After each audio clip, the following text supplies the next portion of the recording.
Drama serial कभी मैं कभी तुम। शर्जीना इस बार घर का माहौल देखते हुए फैसला कर लेती है कि वो घर छोड़कर चली जाएगी। उधर मुस्वा भी अपनी माँ के ऊपर इस बार शर्जीना को लेकर चिल्ला ही पड़ा। अदील और मुस्वा के बीच में इस बार लड़ाई होने जा रही है। ये बात बिल्कुल भी मुस्वा के बाबा से बर्दाश्त ना हो पाएगी, जिसके बाद रुबाब और अदील फैसला करेंगे कि वो अपनी अम्मी अब्बू को अपने ही घर में लेकर चले जाएंगे। आने वाली किसकी मुकम्मल कहानी में आप सभी दोस्त देखेंगे। कंप्यूटर के ऊपर गेम खेल रहा होता है। यहाँ पर इस बार उसकी जिंदगी तो बहुत सारी परेशानियों में घिर चुकी हुई है, जहाँ पर रुबाब जब खाना अच्छा बनने पर उसे गिफ्ट दे रही होती है। ये बात बिल्कुल भी शर्जीना से बर्दाश्त नहीं होती। यहाँ पर मुस्वा आंखें बंद करके बैठ जाता है और खामोश हो जाता है कि शर्जीना बोल पड़ती है, कहती है कि ये गिफ्ट नहीं है बल्कि आप मेरी बेइज्जती कर रहे हैं। यहाँ पर रुबाब की तो अच्छी खासी बेइज्जती सारे घर वालों के सामने हो ही जाती है और यहाँ से वो उठकर कमरे में चले जाती है। कमरे में जैसे ही जाती है तो वहाँ पर जाकर वो रोना शुरू कर देती है, लेकिन मुस्तफा जो इस बार उसे चुप करवाने की भरपूर कोशिश करेगा, उससे भी ये सब कुछ बर्दाश्त ना हो पाएगा। शर्जीना को गुस्सा तो इस बात के ऊपर आता है, जहाँ पर वो रो रही होती है। मुस्तफा को कहती है कि मुझे दुख ज्यादा इस बात का नहीं है कि उसने मेरी बेइज्जती कर दी है, ज्यादा दुख इस बात का है कि तुमने कुछ बोला ही नहीं है। मुस्तफा कहता है कि मुझसे शादी करके पछता रही हो, ये रिश्ता बोझ बन लिख गया है तुम्हारे लिए। शर्जीना, निकलना है रिश्ते से तो निकल जाओ, बहाने क्यों ढूंढ रही हो? बस आज की रात मुस्तफा मुझे बर्दाश्त कर लो, कल मैं तुम्हें यहाँ पर नजर नहीं आऊंगी। यही बात कहने के बाद मुस्तफा भी उधर और शर्जीना भी उधर हो जाती है। वो दोनों रो रहे हैं। उधर सिद्रा और वकास को भी ये बात बहुत ज्यादा बुरी लगती है कि सिद्रा अपनी माँ के पास किचन में चली जाती है, जहाँ पर वो जाकर उसे कहती है कि इस घर में आज शर्जीना के साथ बहुत ज्यादा गलत हुआ है। ये बात सुनने के बाद यहाँ पर मुस्तफा की माँ, जो बिल्कुल भी शर्जीना की साइड नहीं लेती, सिर्फ और सिर्फ रुबाब की साइड लेती है, क्योंकि रुबाब के पास पैसा है। मुस्तफा इस बार कंप्यूटर के ऊपर गेम खेल रहा होता है। यहाँ पर बहुत ज्यादा गुस्से में है कि आखिर उसने अपनी तो जिंदगी तबाह की हुई है, घर में उसकी जरा भी इज्जत नहीं है। यहाँ पर शर्जीना की भी उसने इज्जत खाक में मिला दी हुई है। सिर्फ और सिर्फ यही सोच रहा होता है। यहाँ पर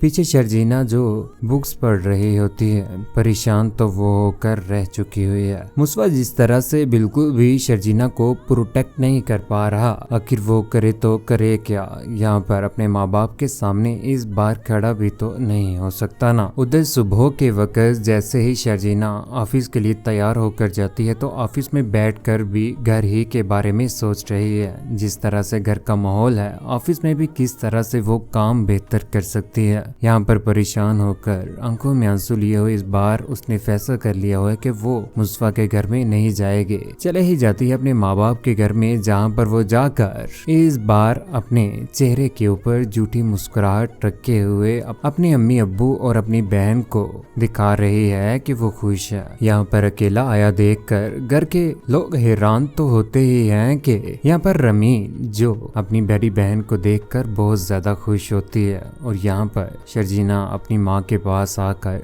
बैठ जाती है। रमीन कहती है कि वैसे अपने मुस्तफा भाई तो बड़े कूल बनते हैं, बिल्कुल भी बनावटी नहीं है। शर्जीना कहती है कि काफी देसी है, वो किसी को इम्प्रेस नहीं करना चाहता और किसी से होता भी नहीं है इम्प्रेस। बहुत अच्छा है, काफी अच्छा है। ये सारी की सारी बातें वो वहाँ पर कर रही होती है। दूसरी जानिब मुस्तफा की माँ जो इस बार परेशान होकर रह चुकी हुई है। परेशानी तो उसे सिर्फ और सिर्फ इस बात की है कि घर में रुबाब और अदील आए हुए हैं, उसके लिए खाना कौन बनाएगा? 9 बजने को हैं, तुम्हारी बीवी अभी तक घर नहीं आई और उसका कोई भी अता पता नहीं है। यहाँ पर मुस्तफा कहता है कि शर्जीना वैसे तो आपको पसंद नहीं है और उसके जाने से आपको क्या मसला और हो सकता है, सिवाय इसके कि 24 घंटे की नौकरानी के वो घर से चली गई।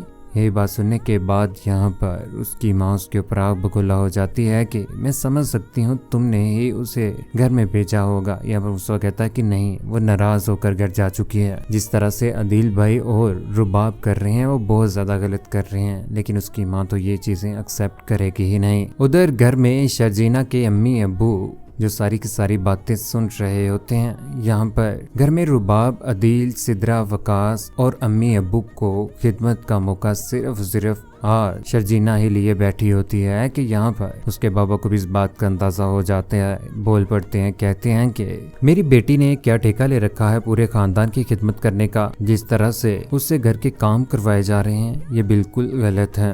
यहाँ पर शर्जीना खामोशी के साथ अपने बाबा की ये सारी की सारी बातें सुन रही होती है, लेकिन वो कभी भी उस घर की ना तो यहाँ पर बुराई करेगी और ना ही कुछ। उधर खाने की टेबल पर बैठे हुए रुबाब, अदील और अदील की माँ। यहाँ पर रुबाब इस बार ज्यादा होशियार बनने की कोशिश कर रही होती है। उसे भी इस बात का अंदाजा हो चुका हुआ है कि शर्जीना घर छोड़कर जा चुकी हुई है। नाराज होकर अदील की माँ के सामने वो अच्छा बनने की कोशिश कर रही होती है। यहाँ पर कहती है कि आंटी, अगर आप कहती हैं कि मैं सफरीना को फोन करके उससे अपोलोजाइज करती हूँ और अभी उसको बुलाती हूँ इस घर में, यहाँ पर उसकी माँ कहती है कि नहीं, बिल्कुल भी जरूरत नहीं है। जैसे वो गई है वैसे ही वो घर वापस आ जाएगी और खुद ही आ जाएगी। हमें जरूरत ही नहीं है कि हम उसे लेने के लिए जाएं और कोई भी उसे लेने के लिए जाए। शर्जीना रात के वक्त अगले ही रोज ऑफिस से अकेली ही घर वापस आ रही होती है। यहाँ पर उसे बहुत ज्यादा डर भी इस बात का होता है कि कहीं उसकी इज्जत के ऊपर कोई हाथ ना डाल रहे। चलते चलते परेशान होकर चल रही होती है। घर में आ जाने के बाद यहाँ पर अपनी अम्मी अब्बू को